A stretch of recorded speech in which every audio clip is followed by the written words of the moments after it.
Finally, the moment a couple of you have been waiting for. It's all like bing bong, Jack. Coming to you from an undisclosed location in Duval and St. Johns County. The show for Jag fans by Jag fans. You can't have a newcomer come in and steal the show. Here are your hosts, Franklin and Michael how you say it? DeZoba. Welcome to the Jaggernaut Podcast. Ladies and gentlemen, kids of all ages, want to welcome you back to another Jaggernaut Podcast. As always, got myself Michael with my brother Franklin. Franklin, want to do it for him? Oh, that is right. It's another win in a dramatic fashion. So, Frank, let's talk about this, man. Trevor Lawrence first quarter. Yeah. He was bad. Okay. And it wasn't that he was necessarily bad, but bad moments. The first interception, it was an RPO. He pulled the ball out to hit the slant. It got deflected up in the air and was intercepted. Deflected twice. So the interception wasn't his fault, but the decision to run the RPO and pull the ball might not have been the best decision. Now, again, he's the field general, so if that's what he sees at the time, I don't think it's necessarily fair to sort of pick that apart. But that one, you know, it's one of those things. It's a little bit arbitrary. Stuff like that happens in games. Happens to every quarterback. Yeah. The other three. That's right. Ladies and gentlemen, Trevor Lawrence threw 4 picks total in the game. 4 picks. And almost all of them, if I'm not mistaken, all of them were in the first quarter. Oh, yeah. So it was. No, yeah, one was in early in the second, I believe. Early in the second? I mean, so you're looking at a quarter and a drive of just bad plays. Yeah. Hard to quantify that because there are some issues there that we're going to talk about later. Peterson said 2 of those were his. And I tend to agree with that. The first one wasn't, and I'm trying to remember the order in which they came. I want to say maybe the second one wasn't either, because I think the second one was clearly pass interference. So, but maybe I don't know. I'd have to go back and look at them again. But two out of the 3. So it's just it was an amazing night. Both ways. Yes, it was. Yes, it was. But I wanted to discuss those 4 interceptions. So now that we've put it out there and that everybody knows, all 7 of you beautiful people that listen to us, Trevor turned it around. Trevor grew up right before our eyes, man. No playoff experience. 4 interceptions. And he said, I don't care. We're gonna go win this. You know, the thing that comes the thing about Trevor is he is Iceman. He's chill, man. It doesn't matter. You know that we did one of these podcasts where I said it was one of 2 things, and I will admit that I was leaning toward the negative option, and later I took that back. But so I said he was either aloof or he just had ice in his veins. He's clearly just got ice in his veins, man. He just doesn't. It doesn't faze him at all. It doesn't faze him at all. And that moment is what I think that's what people key in on. It isn't so much because you can look at it 2 different ways. You can say, you know, he threw 4 touchdowns in the second half and just be glass half full. Or you can be glass half empty and say he threw 4 interceptions and put himself in the hole. So, you know, he dug himself out of the hole that he dug. Or pulled himself out of the hole that he dug. So how much credit do you want to give him? You could say, well, it's just a balance, right? It just equals out to sort of an average if you want to go that direction. But I think that people who watch football know that they saw something there in that moment that will translate to other things in the future, which are, and they're sort of part and parcel of what we've seen with this team, which is they are going to be in every game mentally. Like, they're not going to check out, and that can win. I don't know how many wins that'll equate to, but that will lead to success. So what we see is we have a quarterback who is going to be successful now. I mean, to me, this is like no question about it. I agree. I think we saw zero playoff experience, Trevor Lawrence, morph into playoff Trevor. That's what I thought. Because from the time that he threw his last pick to the end of the game, Trevor was balling. Now, as a complete NFL quarterback, you want him to start that way and finish that way. That's what you want for a complete. But he's young. He's 2 years in. This is his first playoff experience. So while we're not giving him a mulligan and we're not giving him a pass on the interceptions, we're also realizing what I think we saw and the growth that we witnessed in that game for Trevor. Defense allowed 3 points in the second half. 3 points. But remember now, it has been the case that the defense has, over this stretch run, been really good in the second half. However, in this game, I can't even say they were bad in the first half. When you continue to turn the ball over and give the offense multiple possessions. That is correct. Yep. I don't know how you expect, in the way the NFL's configured for the offense, I don't know how you expect the defense to not give up points. Truth be told, it could have been a lot worse. So I would say that the defense, in a way, you can average out what Trevor did, 4 interceptions, 4 touchdowns, but the defense was solid almost all the way through that game. And if it wasn't for that, even though you would still have the comeback, we would have lost the game because they would have had so many points accrued that we would not have been able to catch up. So this defense is really clicking. It's interesting because we did give Caldwell a ton of grief about a number of things, and this will play into, I think, something that we can look for in the Chiefs game, which is it's a different defense than what they saw then. They made some adjustments. Williams is now on the outside. That seems to have made a world of difference.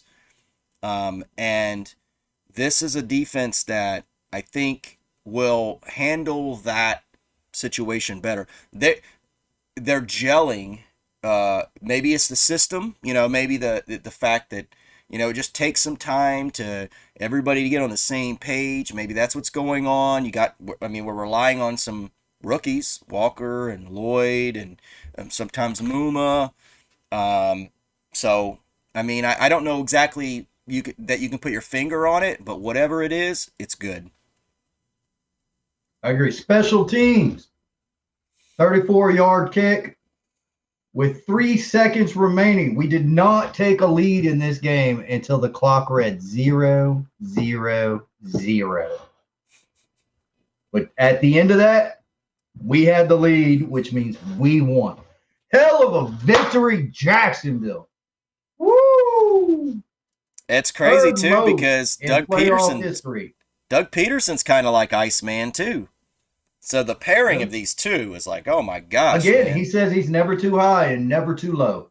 Yeah. So he tries to stay as even kill as possible. You got to have ice in your veins to do the 4th down stuff that he does. It's just sometimes it's ridiculous. Like, I was hot when we were watching the game and he did that. Yeah. The 4th and 7 where Trevor threw this the second interception, I was just out of my mind. I just thought, it's 7 yards and you're in field goal range. Like, that just didn't seem like the place to do it. Well, we skated out with the win. And I think the fact that he's willing to do stuff like that, first of all, he's calm and he's aggressive. And so, man, that translates well to football, doesn't it? I mean, if you think about it, you're telling your players calm and aggressive. I mean, that seems like a winning formula to me, as far as mindset for a football player. I agree. I like Dougie P. I think the combo of Dougie P and Trevor Lawrence, we should keep here for as long as we can afford them, which means forever. Yeah. So that's what I think. I would like to enjoy the next 12 years of winning or just productive football. I like the fact that right now we are not an easy out. This is the type of football we've asked for. This is the type of football This is team more than what I've asked for. This is more than what I've asked for. They're giving me more. But that's what I'm saying. The winning and where we are is different than what we were asking for, right? Yeah. So yeah, we're playing with house money, as people call it. The truth is we won the right to be here. So it's not house money. It is technically our money because we deserve to be with Cincinnati. That's right. We deserve to be with Kansas City. We deserve to be with Buffalo. Did we win 10 games? No, we didn't. So what? Right. We still had a winning record. We still had to beat a hell of a Titans team to take that winning record and to take the AFC South. We still had to beat a good Chargers team who a lot of people picked to win their division at the beginning of the year. We still had to beat them. We deserve to be where we are. Yeah, and here's the thing. Here's the thing too. This is a reclamation project that Peterson was handed, that everybody who has any sense realized was possibly the worst coaching culture situation that anyone has seen in the NFL, at least as far as its colossal Failure. Failure in front of everybody, the whole everything about it. And so, the idea that you're going to just be instantly good, just if you think about that fact. And here's the thing that we forget too.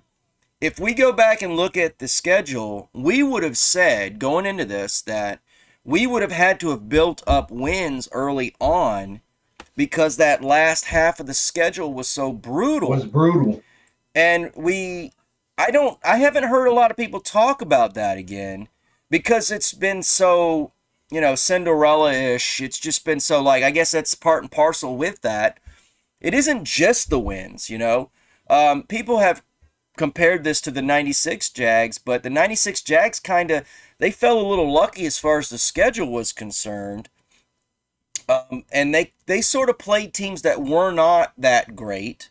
Whereas, we beat the Cowboys, and the Cowboys just demolished the Bucks last night. If you look at the teams that we beat, we barely lost to the Giants, and that was before we started really getting our wheels up underneath us. And the Giants beat the Vikings. They beat the Vikings. So anyone who wants to say and this is the thing, people still have this stigma of the Jags, and I get it, but it's time to let that go. I'm not even talking about the Jag fans at this point. I'm talking about the national media.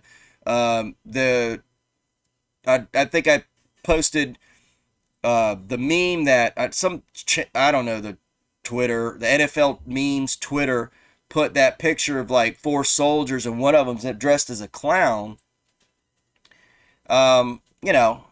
That's pretty, you got the 4 best teams in the AFC, and everybody said the AFC was, at this point, much more difficult than the NFC. And one of them is the Jaguars. You got to give that team its due. When you understand everything that's gone on, this isn't luck. We got lucky in the sense that the Titans began a fall at the same time, but that is irrelevant to the fact that we had to win all these games. And guess what? 2 of those games that the Titans lost were to us. So there's nothing but credit is owed. Like you said, house money. Okay, yeah, that's a term that makes some sense, but it's house money because we put some bets down that nobody could believe, and we started winning. So we've got all this money because the Jags went out and earned the money. So if you want to use that analogy, yeah, we're playing with our money now because we earned this money. And so all those players, man, I mean, they're sky high in a certain sense, and they deserve to be because they have done something really, really special. And it deserves to be said or acknowledged, I should say. Now let's talk about the one entity that potentially can derail and try right? That speciality. Let's talk about the damn officiating. Yeah, we got to get into that. So I have read on multiple platforms. I've seen the Joey Bosa interview, and I'm not saying Joey Bosa does not have some kind of a little legitimate beef. I will. The problem is, Joey, if you have the beef, Trayvon Walker has the same beef in the same game that you do. All year. He's been held all year. Right? Zay Jones has the same beef you do when he got held and allowed who's the guy that had the 3 picks? Asante Samuel. Asante Samuel Jr. to pick the ball because he was fucking holding. That's what did it even out? Do you think it averaged out? Because I think referees make bad calls all the time. No. They miss calls all the time. No. But I think most of the time they average out. In this case, I'm going to say, and I don't know. Look, I didn't go back and watch everything, and I'm a Jags fan, so take it with a grain of salt and with the bias that comes along with that. Let's just take Joey Bosa's the complaint where he evidently said something to the ref because they didn't call holding that play.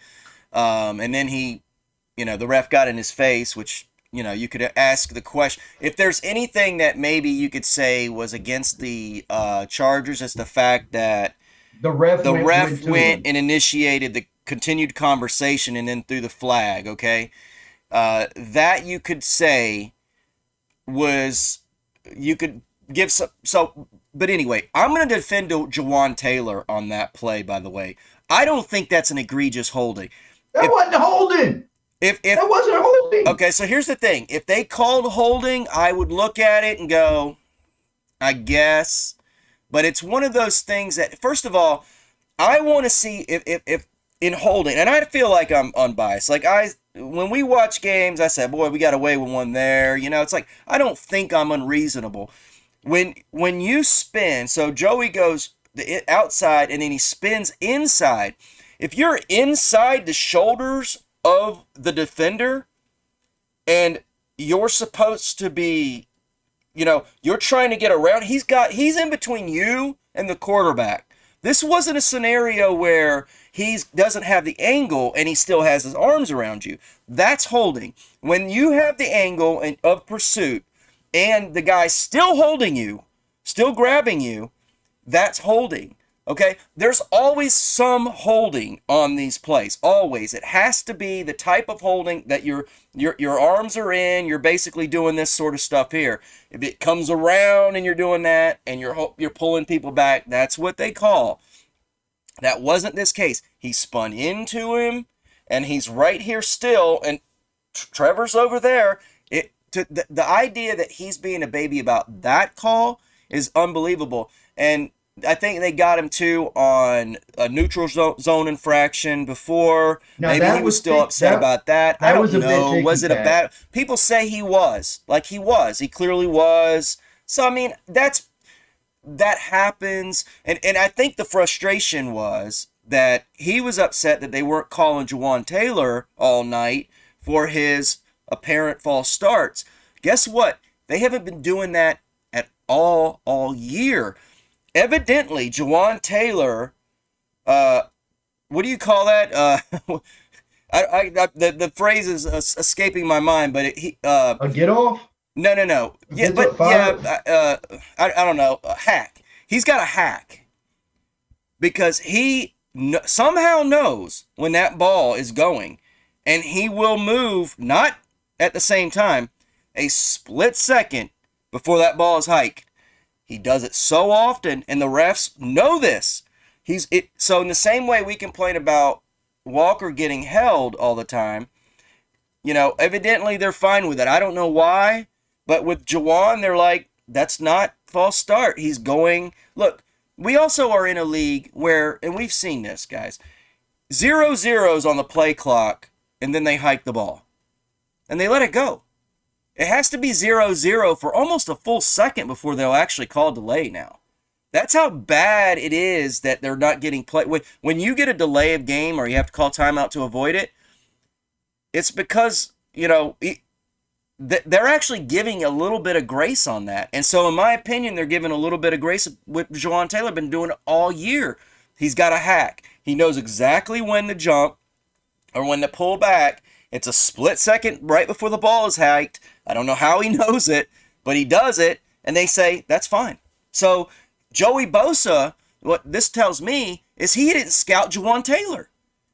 He didn't scout Jawan Taylor. He's been doing this all year. So to sit there and complain about it and go, oh, they're sitting back laughing at me, no, they're not. It's not all about you. It's not about you. That's what the Chargers should be really worried about. This is one of their prime players, their investments. I don't know, have they signed him past his rookie deal? I don't know. Because I'd be worried about that. This guy's a head case. I do not follow the Chargers, sir. And I don't know much about Joey Bosa, but what I saw was like, wow, that's... Now, great. I told you on the last podcast he was hurt coming in. That's why I wanted to run the ball. That's what I wanted to run it in. And he said in that interview he's playing on half a leg. He was still hurt, which is why I would have ran right at him more. I would have put Jawan Taylor pushing his ass more. That's what I would have done. Doesn't matter. We won the game. Anyway, let me ask you this quick question. Yeah. Are you concerned at the way that the refs are letting them play? Yes, absolutely I am. Because here's why. They're not going to let them play in Kansas City. Watch that. Okay, and now here's the thing, though. That's fine if it's not fine. I don't like that. There's a number of reasons this is bad. First of all, you condition you condition players in the preseason to understand the way that it's going to be called. A lot of times they make these different changes in the offseason. Then you go into the regular season and everybody's attempting to still be acclimated to it. Then you get to the postseason and you just change it and you don't tell anyone. You throw it out the window. You're like, no, we're not calling. Yeah, it's completely. Now, how did Asante Samuel get the memo that you could do that pass interference is now not going to be called? I don't know how he got the memo and our guys didn't get the memo. But maybe he has a hack too. This reminds me of the fact that, or this reminds me of, and I don't remember which year it was, but in the 2000s when Peyton Manning played the Patriots and the Patriots corners just penalty, never called. Always just manhandling Harrison and Wayne. And then at the end, then after the season's over, they go, yeah, we probably should have done, we probably shouldn't have done that. It looks like it was pass interference. We're going to have a rules emphasis. And then all of a sudden, you had that whole thing where corners they're holding tennis balls in their hands when they're practicing because they don't want to use their hands. And this whole thing, they changed everything. For me, as a Dan Marino fan, I didn't particularly like it because all of a sudden they changed. It was already focused on the offense. And then they changed the rules. And then next thing you know, oh, look at that. Peyton Manning, all the touchdowns went up. Peyton Manning set the touchdown record past Marino. Then Brady did it the next year. And like, that's because you guys changed the rule when all you needed to do was just call the rule you already had on the books that you know and we know and they know. Just call the rule. And it's not that. Hey, I mean, it's a tough game to officiate, but when you blatantly change it, that's just like, how tough is it? So I'm concerned. I'm concerned because seven jagoffs should not, no pun intended, should not be able to change the direction of a game, especially people who are not playing the game. What happens when this crew comes in and says, no, we're not going to let them play. We're going to call everything we see as by the book as possible. So you got one team who just went out and manhandled or got manhandled. They come into this game thinking, okay, we're going to play the same way. And then all of a sudden it's something different. Yeah. Well, so to me, it creates chaos. The league already has a black eye, and the league, honestly, dude, they always have. It's just, it's bad. It's bad. I don't want to say bureaucracy, but it is. It's horrible. That's a great word, actually. It's horrible, is what it is. So top down for trash. that, Joey, I'm with you. Something's got to change here, but call it all the way across the board. Yeah. Call it on your boys too. We'd be fine. We'd have no issues. Yeah, because they typically work themselves out. Yeah, we can definitely agree that the refereeing was just absolutely abysmal, and the thing that I see here, and I'm not going to make this political, but I will touch on this.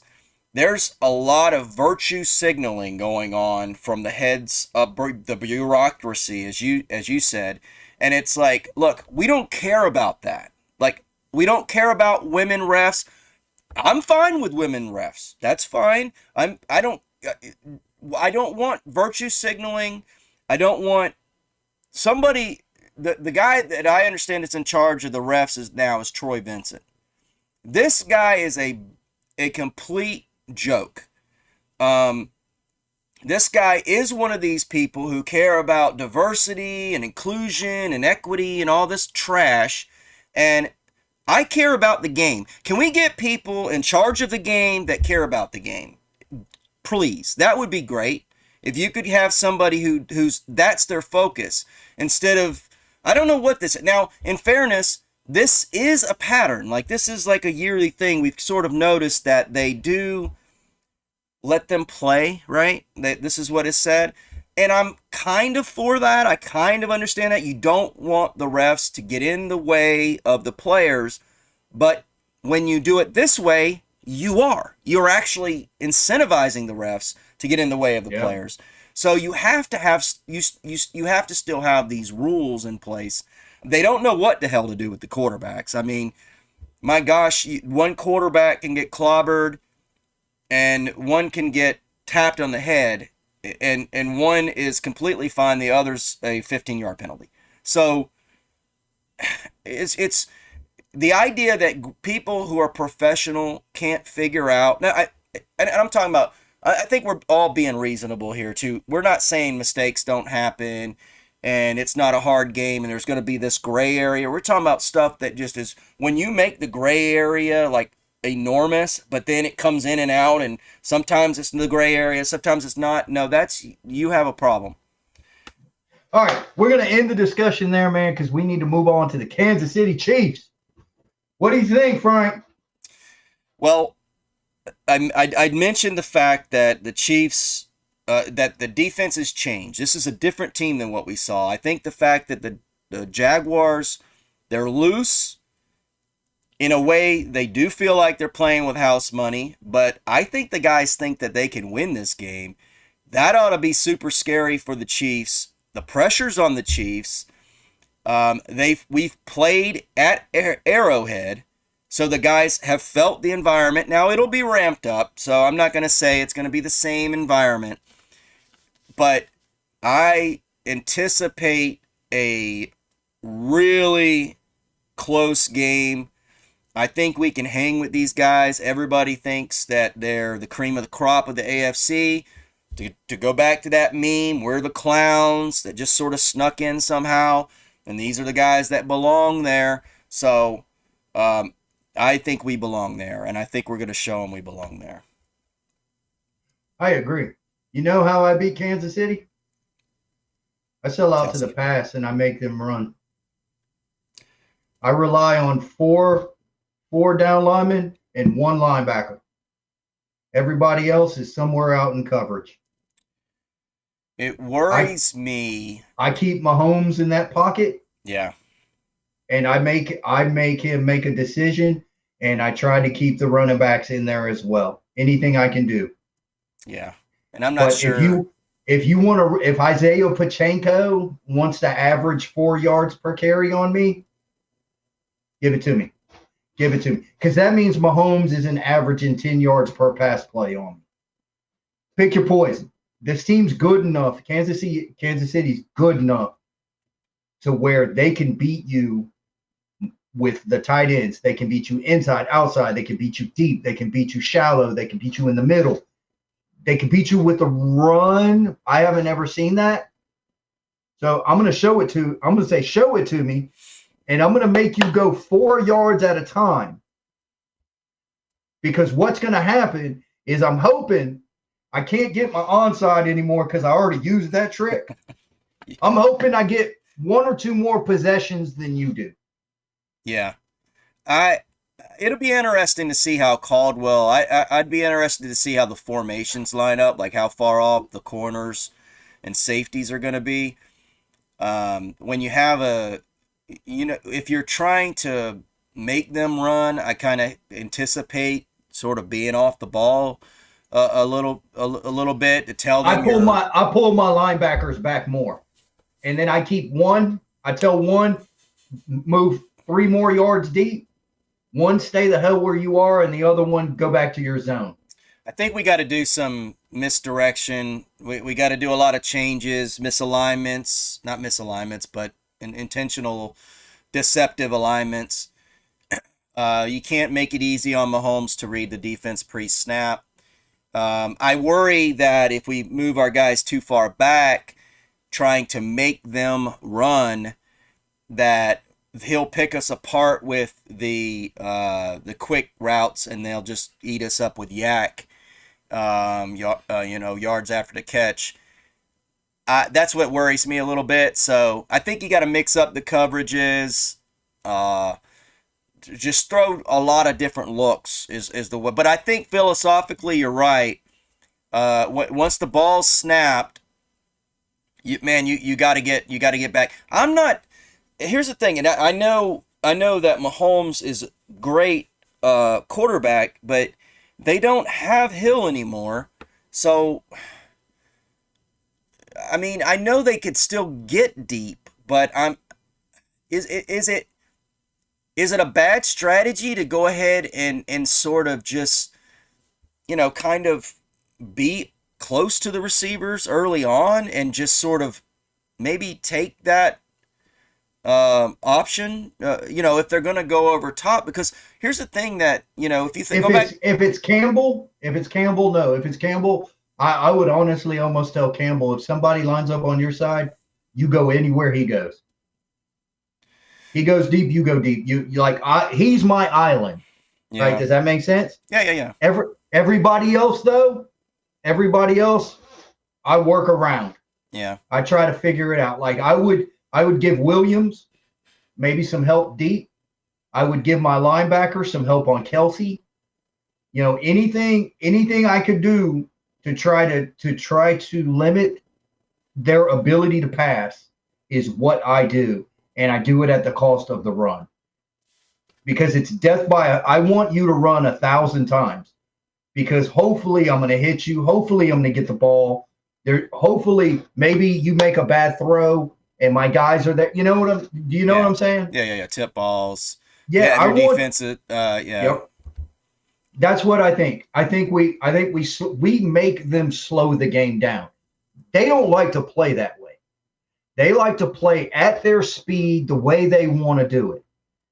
So we make them slow the game down. We make them beat us 4 yards at a time. It may not be a bad idea to not bring linemen much at all. Do a lot of zone dog type, maybe like 3, maybe even 2 coming at him and just flood the. Anytime they pass, just sort of go back and because then an opportunity. Yeah, he's going to run around. Okay, but do that early on, at least a little bit. Let them know we're focusing in on flooding the zones. We're going to have a lot of guys because if your guys don't catch the ball, it tips up in the air. Maybe we come down with it and we get the turnovers. We can start to get the turnovers.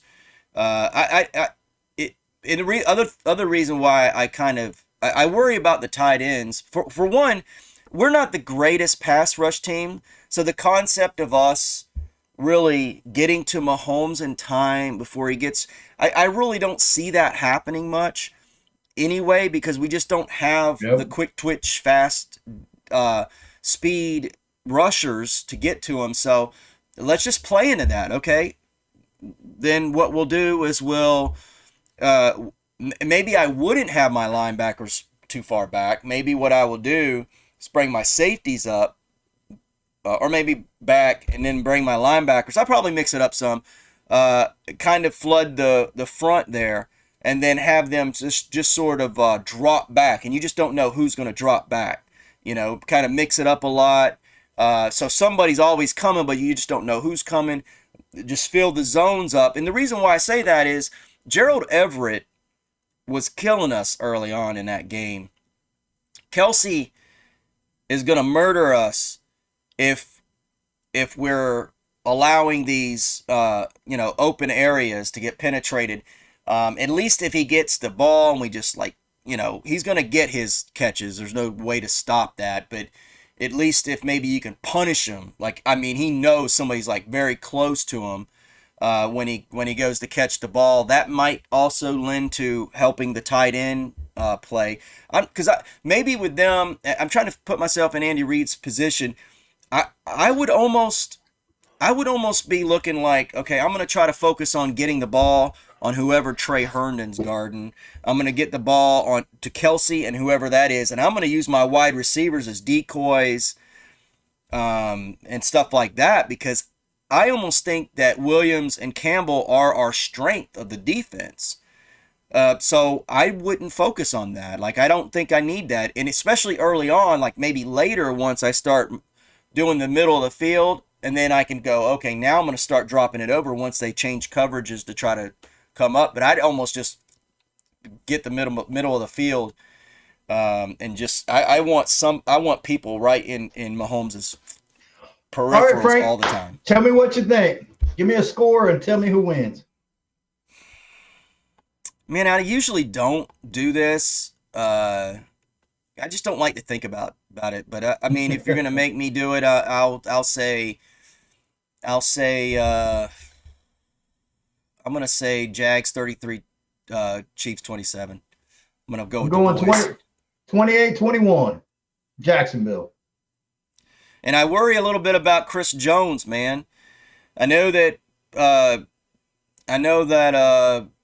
Trevor was talking up Brandon Scherf today, but man, he makes some of he just whiffs. And anytime, I just fear that's on tape a lot. Chris Jones is a beast. You get a defender instantly. You got to at least give your quarterback a second to survey the field before he's got somebody right up the center on him. And that, I'm worried about that. And we got to figure that out. The center of our line has to hold up. Truth be told, this isn't an easy game. The Chiefs are the Chiefs because they're the Chiefs. This isn't an easy game. Yeah. So, it very well could be the end of our playoff run.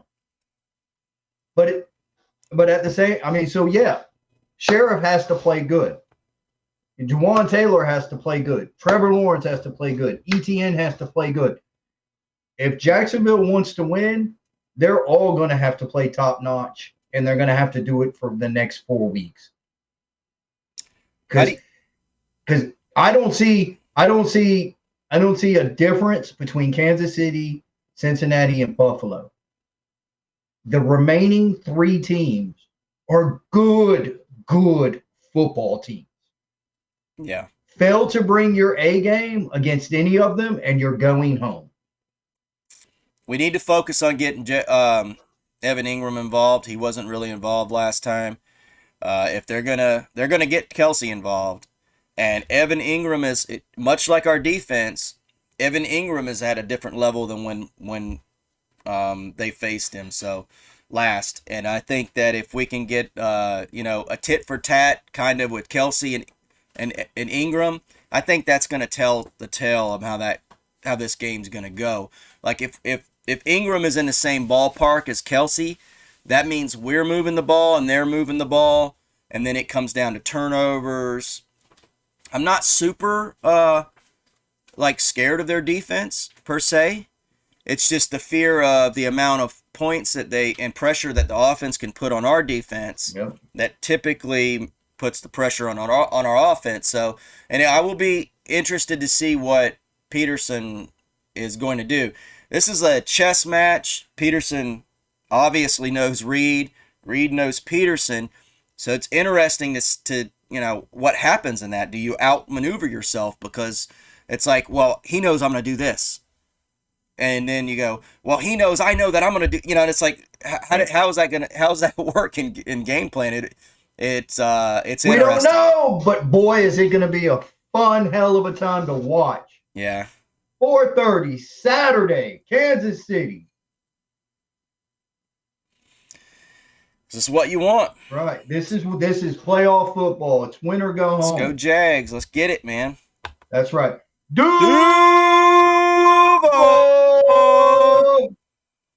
All right, ladies and gentlemen, thank you for joining us. Hit that like, subscribe button if you like what you hear. Leave us a comment. Somebody's got to talk to us at some point. I think we had one guy comment months ago. Never came back. I had a comment a couple weeks ago. Oh, okay. Was it on the hype video?